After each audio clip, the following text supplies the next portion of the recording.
안녕하세요. 저는 두각학원에서 수학을 가르치고 있는 고등부 수학 강사 윤지원이고요. 오늘 이제 생기부 관련해서 이제 설명이 오셨는데 일단은 중3과 이제 고1 위주로 이제 수학 관련해서 조금 설명드릴 게 있어서 제가 한 15분 내로 이제 설명드리고요. 먼저 이제 제 소개를 드리고서 이제 시작을 하면 저는 서울대학교를 나왔고 그다음에 이제 대성마이맥에서 주최하는 메스코리아라는 이제 수학 강사 이제 선발대회에서 최종 입선해서 지금 두각학원에서 이제 아이들과 같이 호흡을 맞추고 있습니다. 자, 오늘 그래서 제가 간단하게 말씀드리고 싶은 걸 일단은 먼저 미리 요약을 드리면 일단 내신 자체 출제가 어떻게 되고 있는지 기본적인 일반적인 얘기들을 먼저 드리고 그 다음에 이제 수학 교육 과정이나 이런 것들은 다양한 설명회에서 이제 많이 들으실 수 있으실 것 같아요. 그래서 이제 우리 아이들한테 어떤 종류의 관심을 줘야 하는지, 그래서 오늘부터 가능하시면은 이제 아이들과 이제 수학이나 어떤 학습 관련해서 어떤 대화를 나누시는 게 좀 더 좋을지 그런 부분들에 대해서 설명을 드리고자 합니다. 자, 먼저 이제 제가 강남권하고 이제 비강남권으로 이제 구분을 해서 이제 내신 출제 경향을 이제 말씀드릴 건데요. 우선 저희가 비강남권이라고 하면은 주요 학군지를 포함하는 이제 학교들을 얘기합니다. 그리고서 이제 여기서 좀 빠진 학교들은 이제 자사고나 어떤 특목고 이제 이런 학교들일 텐데, 그 자사고나 특목고들은 이제 강남권과 비강남권의 어떤 중간에 위치한다고 생각하시면 좋을 것 같습니다. 그래서 강남권 같은 경우에는 저희 이제 난이도가 이제 저희 그 자료집에도 이제 정리가 되어 있을 텐데요. 일단은 이제 중난이도, 상난이도, 최상난이도 이제 구분이 이제 이렇게 되어 있는데, 일단은 차이점 위주로 일단 설명을 드리면 강남권하고 비강남권의 일단 차이점은 뭐냐면 이제 문제수와 난이도의 차이가 좀 많이 큽니다. 그래서 문제수 같은 경우에는 강남권 경우에는 이제 22에서 24문항 정도가 평균적으로 출제되고요. 그다음에 비강남권의 경우에는 여기서 한 3, 4문제 정도의 차이가 있어서 19문제에서 한 22문제 정도가 출제됩니다. 자, 그런데 중요한 거는 뭐냐면 이 시험 대처 호흡이 좀 많이 다릅니다. 그러니까 보통 우리 학원들에서 한 20문제 정도 50문제고 이제 보통 복습 시험이나 어떤 입학 테스트 등을 이제 응시를 하게 되는데, 강남권 같은 경우에는 이게 50분 동안 거의 많으면은 25문제를 풀어야 되기 때문에, 그러면 이게 문항당 이제 소요되는 시간이 거의 2분 내외로 들어가야 되다 보니까 아이들이 만약에 이제 20문제짜리 50분 시험을 응시를 하게 되면 이 시험 대처하는 호흡이 너무 이제 바쁠 거고 시간 안배라는 게 거의 불가능할 겁니다. 우리가 항상 중학교 때도 마찬가지고 고등학교 1학년도 마찬가지지만 시간이 부족했거나 뭐 계산 실수 때문에 이제 받을 수 있는 점수를 못 받아서 이제 생기는 이제 문제점들이 있는데, 그래서 특히 연습할 때는 강남권의 경우에는 일단은 고난도 문제가 많이 나오기는 하지만 중상 이상의 난이도의 많은 문제를 빠른 시간 안에 풀어내는 능력이 중요하기 때문에, 혹시 이제 학원들에서 이제 우리 수업을 듣거나 이제 시험을 볼 때 한 20문제 안팎의 시험을 봤다면 어려운 문제를 더 추가할 필요는 없지만 조금 더 문항수를 늘려서 평소에 연습하는 게 일단 대처가 될 거고요. 그래서 보통 일반적인 경우는 비강남권이 보통 일반적으로 생각하시면 좋을 것 같습니다. 자, 그런데 이제 주요 문항 구성에서 좀 특징적인 건 뭐냐면 이게 고등학교 2학년은 좀 얘기가 달라집니다. 그래서 아주 짧게 고등학교 2학년 얘기부터 말씀을 드리면, 그러니까 나중에 이제 학년이 올라가면 이렇게 바뀔 거라고 생각하시면 좋을 것 같아요. 고등학교 2학년 같은 경우에는 수능 기출 문제랑 모의고사 기출 문제가 압도적으로 많이 나옵니다. 그렇기 때문에 오히려 고등학교 1학년 때 응시하는 그 시험이 아이들 입장에서는 대처하기가 더 어렵습니다. 왜 그러냐면 여기서 설명드리겠지만 강남권 같은 경우에는 고등학교 1학년 모의고사 기출이 한 20%에서 30% 정도를 차지하고, 비강남권의 경우에는 조금 더 비중이 더 높습니다. 그러니까 비강남권 같은 경우에는 뭐 예를 들어서 뭐 목동이라든가 아니면 뭐 그 양재, 뭐 서초, 잠실 이런 쪽 주요 학군지들에서는 모의고사 기출 문제로 커버될 수 있는 양이 꽤 많은데, 강남권의 경우에는 그게 뭐 한 25문제 중에 모의고사 기출 문제가 한 3문제 정도 나오고 학교마다 좀 차이가 있을 수는 있거든요. 그런데 두 학군 모두 다 고등학교 2학년이 되면은 모의고사 기출 문제의 양이 압도적으로 늘어나기 때문에, 그러니까 수능 이제 학년이 올라갈수록 학교들에서도 수능과 내신의 괴리를 최대한 줄이려고 노력을 하기 때문에 그렇거든요. 근데 1학년 때는 보통 시중 문제집 변형이 여전히 많이 나오고요. 그 다음에 이제 강남권 같은 경우에는 기타 순수 제작, 제가 이제 물음표를 쳐놨는데 요거는 거의 이제 학생들이 시중 문제집이나 모의고사 기출에서 찾아볼 수 없는 문제들이기 때문에 그럼 이런 것들은 대처라는 것 자체가 사실은 강사의 역량이나 어떤 예상 문제들에서 이루어질 수밖에 없는데 여기에 당연히 초점을 맞추면 당연히 학습 스케줄이나 이런 것들이 무너질 수밖에 없을 거예요. 그래서 약간의 뭐 항상 그런 건 아니지만 약간의 힌트를 드리자면 강남권 같은 경우에는 이제 저희가 그 수리논술이라고 하죠. 지금 수리논술 말씀을 드릴 건 아닌데 그 수리논술이 이제 대학에서 이제 수리논술을 보고 나면 항상 선행학습 영향평가라는 걸 그 다음에 합니다. 그러니까 무슨 얘기냐면 수리논술에서 나왔던 문제들이 대학교 교육과정이나 고등학교 교육과정으로 풀 수 없는 거를 냈는지를 교육부에서 평가를 하는 거죠.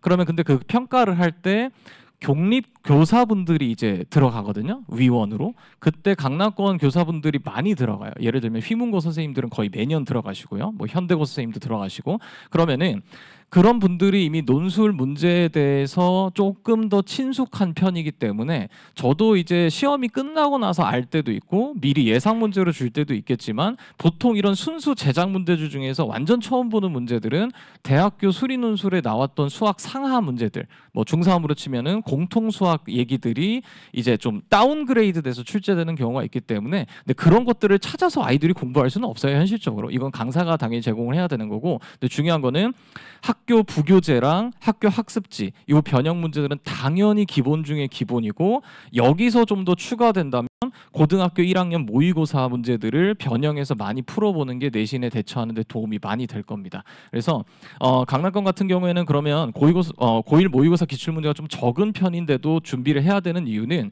이 고1 모의고사 문제들이 일단 평균적으로 아이들 이제 수학적인 기본 피지컬들을 평가하는데 굉장히 좋은 문제들이 있기 때문에 설령 나오지 않는다 하더라도 빈도수가 비강남과보다는 좀 적다 하더라도 아이들이 공부하는데 재료로서 사용하기가 참 좋은 소재다 보니까 모의고사 기출 문제를 반드시 병행하고 꽤 빨리 학습해서 정복하는 게 내신 대처하는데 좀 도움이 많이 될 겁니다. 그래서 실제로 문제가 어떻게 나오는지는 제가 좀 이따 사진으로 보여드리겠습니다. 그 다음에 이제 제가 이제 오늘 이 첫 시간에 중점적으로 말씀드리고 싶은 것들 이제 말씀드릴 텐데요. 일단 내신 출제 경향에 따른 그럼 주의사항은 뭐냐? 학습 이제 방법을 말씀드려야 되니까 우선 강남권 같은 경우에는 문제풀이 실전 훈련 진입 시기가 굉장히 빠릅니다. 보통 저희가 내신 대비 기간이라고 하면은 보통 시험 보기 한 달 전 뭐 요쯤으로 보통 생각을 하는데 그럼 중간고사라고 하면 보통 4월 말이나 5월 초에 응시하니까 4월 첫 주 정도가 이제 실전적인 이제 내신 대비가 들어가게 되겠죠 보통은. 근데 아까 말씀드렸듯이 강남권 같은 경우에는 문제풀이 너무 다양합니다. 그러니까 출제될 수 있는 범위가 너무 크기 때문에 그 범위가 크다는 건 모의고사 기출 문제가 생각보다 학교마다 차이는 있지만 적게 들어가는 학교들이 있기 때문에 꽤 다양한 고난도 시중 문제집도 풀어야 되고 그 다음에 학원에서 제공되는 컨텐츠들 뭐 예상 문제라든가 이런 것들도 풀어야 되기 때문에 학생들이 이제 문제풀이 자체 진입 시기가 좀 빨라집니다. 그러니까 4월부터 하게 되면은 숙제 양에만 허덕이고 뭐 매주 뭐 100문제씩 풀다가 막 실제로 머릿속에 들어오는 건 없고 그냥 숙제만 왕창 하다가 시험을 응시하기 때문에 그래서 아이들이 기본 개념이나 모의고사 아까 말씀드렸던 기출문제에 대한 그 암기 중요한 교훈들 요 사항들이 굉장히 좀 시험 응시할 때까지 머리에 안 들어간 채로 문제만 풀고 가는 경우가 있습니다. 그러니까 그래서 기본 개념이나 이런 것들에 대한 확인이 강남권은 아무리 문제풀이 양이 많다 하더라도 문제를 많이 풀어야 한다 하더라도 꼼꼼하게 좀 짚어가면서 조금 템포를 늦추라는 얘기를 좀 드리고 싶어요. 아이들 입장에서 이것도 풀어야 되고 저것도 풀어야 되고 너무 바쁜데 그래서 이제 당황을 하게 될 텐데 그러기보다는 조금 더 템포를 늦춰도 상관이 없다는 걸 말씀을 드리고 싶어요. 그래서 실제로 등급컷이 강남권 같은 경우에는 무슨 1등급 커트라인이 보통 우리가 100점 만점에 생각하면 보통 일반적으로 상식적으로 한 2개 정도 틀려야 뭐 소위 뭐 90점 정도는 나와야 1등급 나오지 않을까 이제 이런 생각들을 하시게 되는데 예를 들어서 요번 뭐 양재고나 아니면은 중대부고 이런 경우에는 요번 중간고사 1등급 커트라인이 70점대예요. 그러니까 이거는 아이가 수학 공부를 안 해서 뭐 못해서 이런 차원이 아니고 대처가 그냥 안 되는 거예요. 그냥 날림으로 정신이 없이. 그렇기 때문에 시험이 좀 어렵다 하더라도 모두가 비슷한 상황이니까 조금 더 아이가 결단을 내리고 선생님과 상의를 해서 지금은 오답 노트를 좀 더 열심히 꼼꼼히 해야 된다든가 잠깐 2, 3일 정도는 템포를 늦춰서 메꿨어야 되는 것들 다시 메꿔야 된다는가, 이런 식으로 문제풀이에 너무 집착을 하시면 안 될 겁니다. 그래서 이제 문제풀이를 집착하지 말라는 거는 문제풀이 당연히 많이 해야 되는데, 본인이 제대로 안 된 상태에서 강남권 학생들은 제가 지켜오면 계속 문제만 풀고 있기 때문에 그런 것들을 좀 경계해야 될 것 같고요. 반대로 비강남권은 모의고사 기출문제의 변형과 학교 부교재 컨텐츠가 너무 두드러지기 때문에 아이들이 자칫하다 보면 이제 수행평가나 이런 것들도 많아지다 보니까 아이들도 스스로 얘기해요. 저희 수행이 너무 많아요. 저희 학교는 어차피 부교재에서 다 나와요. 이제 이런 얘기들을 하다 보니까 이 출제 범위가 제한되다 보니 실력도 같이 떨어지는 일들이 생겨요. 오히려 이쪽은. 그래서 이 학생들은 학교 컨텐츠들을 반복하는 것도 좋지만 좀 오히려 반대로 다양한 문제들을 푸는 시간들을 더 확보를 하면은 모의고사 성적과 내신 성적의 괴리가 좀 줄 수 있기 때문에 너무 이제 학교 컨텐츠에만 맹목적으로 공부하는 거는 좀 경계했으면 좋겠습니다. 그래서 이게 일반적인 사항을 제가 말씀드렸고요. 이제 제가 가장 중요하게 여기는 것들을 좀 말씀을 드려보겠습니다. 사진이 혹시 화면으로 좀 잘 보이시나요? 글씨는 좀 안 보일 수 있는데 그 자료집에도 일단 있는데 자료집에 제가 확인해 보니까 글씨가 좀 잘 안 보이거든요. 지금 이 학생이 시험에서 계산 실수한 부분을 찾아왔습니다. 그러니까 우리 아이들이 계산 실수 2개만 해도 10점이 떨어지기 때문에, 그러면 혹시 이 박스 친 부분이 계산 실수한 부분이거든요. 혹시 어떤 계산 실수가 이루어졌는지 혹시 아시겠나요? 네, 네네, 맞습니다. 그 다음에 여기에서는 지금 이 학생이 2분의 5라고 쓰고 뭐 A3이라는 게 있고요. 2분의 5랑 A3을 곱했더니 2분의 1이래요. 근데 A3을 3분의 1이라고 썼어요. 수학 못하는 학생이 전혀 아니거든요. 아주 열심히 하는 학생이거든요. 그러면 원래 같으면 여기 소위 이제 2를 약분을 해서 답이 5분의 1이 돼야 되잖아요. 근데 이게 모든 아이들이 다 이런 실수를 한단 말이죠. 그리고서 시험이 끝나면은 나도 왜 그랬는지 모르겠어. 뭐 맨날 나는 계산 실수해. 뭐 이걸 거의 디폴트로 깔고 가잖아요, 아이들이. 그러면 이거의 공통점과 원인을 찾으라고 하면 아이 입장에서는 당연히 좀 이 질문 자체가 좀 이해가 안 될 거예요. 그 계산실수의 원인이 뭐냐? 그냥 제가 순간 미친 짓을 했어요. 이거밖에 얘기를 못 한단 말이죠. 그럼 답답한 거죠. 어머니 답답하시고 아이 자체도 답답하고. 그러니까 제가 조금 이따 이제 관리라는 거에서 조금 더 자세히 설명드리겠지만, 저는 이런 원인들이 당연히 저도 그 원인을 잘 몰라요. 당연히 모르죠. 왜냐면 사람마다 다를 거고. 다만 어떤 노력을 해야 되냐면, 특히 저학년일수록 자기 자신이 어떤 학생인지, 어떤 사람인지, 내가 언제 좀 간이 짜가지고 언제 심장이 떨리고, 요거를 저학년 때부터 빨리빨리 알아내야 되는데, 그러기 위해서는 이 계산 실수, 사소한 계산 실수도 억지로 좀 원인을 좀 찾아봐야 되는 노력이 필요하고, 그건 아이가 하기가 힘들기 때문에 강사가 학생을 관리한다는 것이 이런 부분들을 찾아서 이 학생은 주로 이럴 때 계산 실수하고 이런 문제가 있구나, 혹은 이런 성향을 갖고 있구나라는 걸 파악하는 게 가장 급선무인 것 같아요. 특히 저학년일수록. 제가 생각하기에는 당연히 그냥 소위 미친 짓을 한 거죠. 근데 제 생각에는 둘의 공통점은 뭐냐면요, 본인이 보는 숫자를 그냥 그대로 쓴 것 같아요. 그러니까 머리로 이걸 약분을 한다면 5분의 1이라는 걸 머리로 인지를 했어요. 근데 여기 A3이라는 걸 써야 되잖아요. 그러니까 A3 쓰면서 여기 숫자 3 보이는 그대로 그냥 쓴 거예요. 그러니까 소위 잔상이 남았다고 말씀을 드려도 될까요? 무의식적으로. 얘도 마찬가지거든요. 얘도 여기 60의 제곱이라고 써 있으면 60 2번 곱하면 3600이거든요. 근데 이 아이가 여기 있는 숫자와 약분을 하고 여기 10이 넘어갔어요. 그래서 180과 10을 곱하니까 1800이 됐단 말이죠. 그럼 1800을 쓴 다음에 3600이란 걸 본인이 3초 전에 알고 있어요. 근데 여기에 1800을 쓰고 약분을 해야 된다는 생각하에 자기도 모르게 여기 썼던 숫자를 그대로 쓰는 거죠. 그러면 이 학생을 위한 적절한 조언, 이 학생의 평소 습관, 공통적인 맨날 이렇게 틀려오니까, 그러면은 이 학생을 위해서는 이제 뭐 예를 들어서 왔다 갔다 하지 말아라. 약분을 동시에 하지 마라. 그럼 여기부터 왼쪽부터 먼저 처리를 다 끝내라. 그 다음에 오른쪽으로 넘어간다든지, 머리가 헷갈리니까. 그 다음에 자기가 한번 쓰고 이제 여기 뭐 약분 표시는 안 했죠. 지금 이 친구는 약분 표시 안 하고 있죠. 사소하지만. 그러니까 이런 안전장치를 두어서 그 다음에 계산 실수를 안 하려고 노력하고, 이런 연습을 숙제할 때나 수업 들을 때도 적용을 하려고 노력을 해야 계산 실수가 줄지. 물론 이걸 한다고 해서 계산 실수가 무조건 줄 거라는 보장은 없지만 이런 사소한 노력들을 반드시 해야 된다는 걸 제가 강조드리고 싶습니다. 다음 장에도 또 똑같은 사례거든요. 똑같은 사례. 여기도 잠깐 빠르게 확인해 보면 27에서 15를 빼요. 이 친구 뭐라고 썼죠? 27에서 15를 빼는데 6이라고 썼잖아요. 그럼 그냥 겉보기 이거 말이 안 되는 거잖아요, 이 학생이.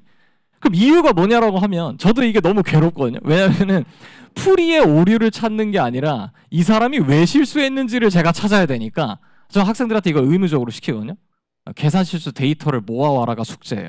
네. 그러면은 저도 원인은 이거 같아요. 머리가 또 빠른 거예요. 10이라고 쓰고 밑에 2랑 약분할 준비를 머리가 한 거예요. 그리고서 그냥 바로 6이라고 쓰고 자기가 약분한 사실을 잊은 채 또 약분을 해서 줄어드는 거죠. 얼마나 아까워. 이게 내신에서 5점, 7점 이렇게 날아가 버리면 이걸로 등급이 갈리는 거니까요. 그래서 제가 뭐 주는 어떤 대처 방안이라는 게 대단한 게 아니고요. 템포를 억지로 늦춰야 되는 학생이 있으면 대단한 게 아니고 제가 학생들한테 이 학생의 예를 들면 시험 볼 때 무슨 조언이랍시고 무슨 얘기를 했냐면 너 마침표 찍어 막 이렇게 얘기를 했어요. 그러니까 일부러 훅훅 넘기지 않으려고 그냥 한번 꾹꾹 본인이 쓴 걸 눌러서 봐. 근데 이런 안전장치를 쓰고 그게 될지 안 될지는 모르겠어요. 그리고 또 상의를 하면 돼요, 아이랑. 그럼 아이가 평소보다 푸는 속도가 더 느려지겠죠. 제가 모든 문장에 맞춤표 써 막 이렇게 하니까 꾹꾹 눌렀으니까. 그러면은 이제 오늘 시험 봤을 땐 어땠니? 평소보다 시간이 부족했어요. 당연하죠. 억지로 템포를 늦췄으니까. 그럼 정답률은 어떠니? 어려워서 네 문제 뒤에 건 못 풀었는데 푼 건 다 맞았어요. 예를 들면. 그러니까 이 좀 구체화시켜서 계산 실수를 줄이려는 노력, 이런 것들이 훨씬 더 중요하기 때문에 이게 관리하는 데 있어서 가장 중요한 요소가 될 것 같습니다. 그래서 이제 제가 말씀드리고 싶은 관리는 그러니까 뭐 복습 테스트 성적 분석, 오답 네트 제공 다 중요한 겁니다. 그다음에 과제 확인 당연히 너무 중요하죠. 그리고 이런 관리의 주체는 선생님이 되는 게 당연히 우선이 될 거고요. 그다음에 학원이 될 수도 있고 가정에서도 좀 지켜봐 주실 부분도 있을 겁니다. 그런데 제일 중요한 거는 관리는 제 생각에는 특히 저학년일수록 학생에서 이제 수험생으로 바뀌는 준비를 해야 돼요. 그러니까 수학 공부를 많이 한다고 해서 수학 성적이 바로 필연적으로 오를 거냐? 그건 당연히 아니거든요. 수학 성적이 오를 가능성이 당연히 높아지겠죠. 공부 열심히 했으니까. 그런데 점수 자체라는 건 아까 보셨듯이 이런 실수들 줄이고 소위 얘기하는 이상한 삽질들을 줄이는 게 중요하기 때문에 그런 삽질들을 줄이려면 어떻게 되냐면 당연히 평소에 시간 분배를 해야 되고 내가 어떤 사람인지 내가 언제 당황하는지 이런 것들이 중요한 거죠. 그러니까 단순히 선생님 저는 2차 함수 모르겠어요. 이렇게 단원명을 구체적으로 얘기하는 게 아니고 아이들이 좀 더 세분화시켜서 선생님 저는 2차 함수 문제 중에서 예를 들면 점이 움직이면 너무 헷갈려요 라든가 좀 더 구체적으로 자기 자신이 어떤 느낌을 받는지 이제 이런 것들을 표현하려는 노력이 훨씬 중요하고 그래서 모두가 그냥 오답 노트를 그냥 주면은 그게 하나의 또 숙제가 되잖아요. 아이들이 오답 노트라는 건 자기가 뭘 모르는지를 확인하고 그런 것들을 소위 메타인지를 기르는 작업 중에 하나인데 이게 일반적인 숙제가 되면 안 되겠죠. 그래서 이 훈련을 어린 시절부터 열심히 많이 하면 시간 분배, 그다음 자기가 언제 계산 실수 많이 하는지, 그다음 자기가 힘들어하는, 자기가 특히 유난히 좀 불편해하는 요소들은 뭔지를 빨리빨리 확인하면 좀 학년이 올라가면 이제 자료 요청 수준이 달라져요.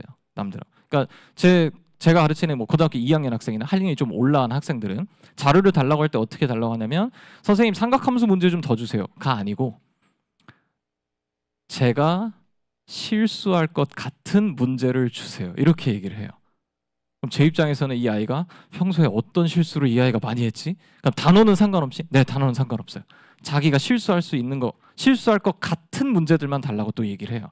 그러면 저는 이 학생이 평소에 어떤 실수했는지 생각해서 또 너무 어려운 문제를 주면 목적에서 어긋나잖아요. 이 아이가 원한 건 고난도 문제가 아니니까요. 자기가 분명히 어렵지 않은데 풀고 나면 채점했을 때 틀릴 법한 문제를 달라고 한 거니까요. 그러니까 그런 식으로 질문의 수준이나 자기한테 필요한 것들에 대한 안목이 학생들이 늘어야 될 건데 당연히 아이 자체가 혼자 이걸 하기가 힘드니까 평소에 학원에서 선생님과 상의하고 상담하고 관리를 할 때 이런 부분에 초점을 맞춰서 우리 아이가 어떤지 어떤 습관을 갖는지 이런 부분들을 좀 중점적으로 파악하시는 게 좋을 것 같아요. 네. 자, 그래서 이제 지금 당장 필요한 것과 여름에 필요한 것들 이제 빠르게 말씀드리면 중3 같은 경우에는 공통 수학 1, 2 현재 교육과정 기준으로는 수학 상하를 말을 하는데 공통 수학을 무한 반복을 하시는 게 좋겠습니다. 그러니까 선행도 선행인데요. 공통 수학 같은 경우에는 특히 대수라고 말씀드리면 중3 어머님들이 좀 받아들일 수 있을지 제가 좀 다 아시나요? 교육과정에 대해서? 대수가 현재 얘기하는 수학 1이거든요. 그 수학 1, 그러니까 그 대수 교육 과정은 공통 수학 1, 2가 80%를 차지하고 나머지 20%는 새로운 공식만 추가됩니다. 그러니까 새로운 삼각함수, 지수함수, 로그함수를 배울 건데 문제들은 전부 다 고1 내용이에요. 그러니까 대수를 아무리 선행해도 실제 문제풀이 해결력은 공통수학에서 나오기 때문에 공통수학이 안 된 상태에서 제대로 안 된 상태에서 선행을 하게 되면은 어차피 결국 까먹게 돼요. 그러면 그래도 선행을 대수 정도는 하는 것이 좀 좋기 때문에 할 때는 컨셉을 공통수학 2, 그러니까 현교육 과정으로 말씀드리면 수학하의 연장선에서 대수를 선행하는 걸 권장드리고, 그럼 대수를 공부할 때 반드시 수학하, 즉 공통수학 2를 같이 공부하는 걸 권장드립니다. 그 다음에 이제 도형 심화 연습을 이제 말씀드리는 거는 이제 내신이겠죠. 중3 내신인데 고등학교 교육 과정이 생각보다 미적분이 아닌 이상 도형이 많이 들어가진 않아요. 그렇기 때문에 아이들이 도형이 나올 때마다 맨날 힘들다고 얘기하기 때문에 현재 하고 있는 중3 2학기에 나오는 원 이런 것들을 평소에 많이 공부를 해놔야 고등학교 올라가서 좀 풀이나 이런 데 있어서 예전 것들 끌어오게 되면 더 빨라지기 때문에, 그래서 그런 것 때문에 도형 너무 무시하지 말고 선행을 하더라도 열심히 중3 내용을 학습을 해야 될 겁니다. 그 다음에 고1 같은 경우는 아까 말씀드렸듯이 기본은 고1 모의고사 기출문제 기말고사 범위를 빨리 공부를 해야 되고, 기말고사 대비를 위해서. 그 다음에 약간 좀 안 좋은 얘기지만 기말고사 점수 하락 심적 대비. 이거 무슨 얘기냐면 기말고사에 나오는 고1 시험 범위가 원의 방정식, 직선의 방정식, 도형이 나오는데 계산량이 중간고사의 2배 이상입니다. 그러니까 시간이 평소보다 더 많이 걸릴 거예요. 그렇기 때문에 모두가 다 같이 보통 원점수는 떨어질 겁니다. 그래서 누가 덜 틀리냐, 누가 시간 분배를 잘했느냐가 관건이 될 거라서 중간고사 때 혹시 설령 조금 본인이 공부한 것에 비해 미진하게 나온 학생들은 다 같이 점수가 떨어질 거기 때문에 본인이 원점수만 유지해도 성적이 많이 바뀔 거예요. 그래서 시험 전략 구성 및 체화라는 건 이제 시간 분배 전략을 짜고 그거에 입각해서 계속 연습하라는 말씀을 드리고 싶습니다. 그 다음에 여름에 좀 짧기 때문에 수학화를 다시 제대로 복습하기에는 너무 짧아서 선행도 선행이지만 아까 말씀드렸듯이 우리 아이들이 만약에 선행을 하게 되면 수원이나 수투가 될 거란 말이죠. 고1 학생들은. 근데 말씀드렸듯이 수원 같은 경우에는 수학 상하의 거의 80% 연장선이기 때문에 수학하 복습을 일단 우선순위를 두고 그 다음에 수원이나 수투 선행을 하기를 권장드립니다. 그래서 아까 말씀드렸듯이 여기 그 수학 1, 2에서는 현재 수학 상하가 너무 중요하다 이런 말씀을 드리고요. 그 다음에 요게 이제 기출문제의 사례입니다. 이제 왼쪽이 고등학교 1학년 중간고사 기출문제고요. 요거는 하나의 사례만 드린 건 아니고 모든 학교에서 거의 이 문제를 다 썼기 때문에 그냥 예시로 하나만 가져왔는데요. 뭐 이거는 배명고, 양재고, 그 다음에 현대고, 압구정고에서 다 나왔던 문제고, 요게 고등학교 1학년 모의고사 기출 문제예요. 그냥 아예 그냥 똑같이 나옵니다. 그러니까 비강남권은 이게 그냥 더 두드러질 거고요. 강남권도 25문제에서 23문제 중에 적어도 3문항 정도는 이런 식으로 출제되기 때문에 당연히 실제 모의고사에서는 어려운 문제가 맞지만 내신 준비 과정에서 이 문제를 풀고서 들어갔을 거기 때문에 반드시 빠르게 맞추고 넘어가야 되는 문제고, 이런 것들이 최소 20-30%는 나오기 때문에 모의고사 기출문제를 꼭 반드시 공부를 해야 됩니다. 다음 장에 있는 사진은 자료집에서 한번 확인해 보시면 좋을 것 같고요. 간단하게 말씀드리면 작년 수능 준킬러 문제고요. 그 다음에 아래 문제는 고등학교 1학년 모의고사 문제인데 박스친 표현과 형광펜 친 표현을 보시면 완벽하게 일치하는 문제고, 여기는 2차 함수만 나왔고 여긴 2차 함수와 로그 함수가 출제되었는데 수학 1이 결국 수학 상하의 기본을 깔고 들어간다는 거에 사례이기 때문에, 그래서 요 그래프만 그릴 줄 알면 고1도 이 수능 문제를 맞출 수 있거든요. 그래서 그만큼 수학 1 선행을 위해서는 고1 수학을 잘 정리하는 게 중요하다는 말씀을 드리고 싶습니다. 자, 그래서 마무리를 드리면 요거는 이제 오답 노트 사례인데 한번 확인해 보시면 좋을 것 같고요. 마무리 드리면 일단 첫 번째로 수학 상하 정말 지겨울 정도로 반복을 해야 된다. 그 다음에 고1 기말고사는 중간고사보다 계산량이 2배 이상이니까 가장 최적화된 풀이를 암기를 하는 것이 중요하고 이 암기의 가장 좋은 소재 중에 하나는 고등학교 1학년 모의고사 기출문제라는 것. 그 다음에 중3 선행 너무 중요하고 고등학교 1학년 반복해야 되는 거 너무 중요하지만 도형 절대로 소홀하지 말자. 그다음에 큰 틀에서 수험생이 되기 위한 노력이 필요하고 학원에서 선생님과 얘기하거나 상의할 때 항상 시험 운영 어떻게 풀 것이며 어떻게 시간은 분배할 거고 어떤 문제 먼저 풀 것인지 이런 것들 아이한테 성향에 맞춰서 전략을 짜고 평소에 연습하는 것들이 가장 중요할 것 같습니다. 네. 이렇게 해서 제가 앞서서 설명드릴 수 있는 것들은 다 드렸고요. 그래서 요약해드리면 계산 실수나 이런 것들이나 이런 아이 각자의 성향을 좀 잘 관찰할 수 있는 계기가 됐으면 좋겠고 저학년 때는 아직 그런 걸 할 수 있는 시간이 많기 때문에 학원에서 이제 학원 그 선생님과 상담을 하시거나 이럴 때도 아이 특징, 그러니까 단순히 어디를 못 푼다 이걸 떠나서 아이가 어떤 상태로 어떤 습관을 갖고 있고 어떤 성향을 갖고 있는지를 좀 대화를 많이 나눠보시면 파악하시는 데 더 편할 것 같습니다. 네, 제가 준비한 시간은 여기까지고요. 고생 많으셨습니다. 네, 감사합니다.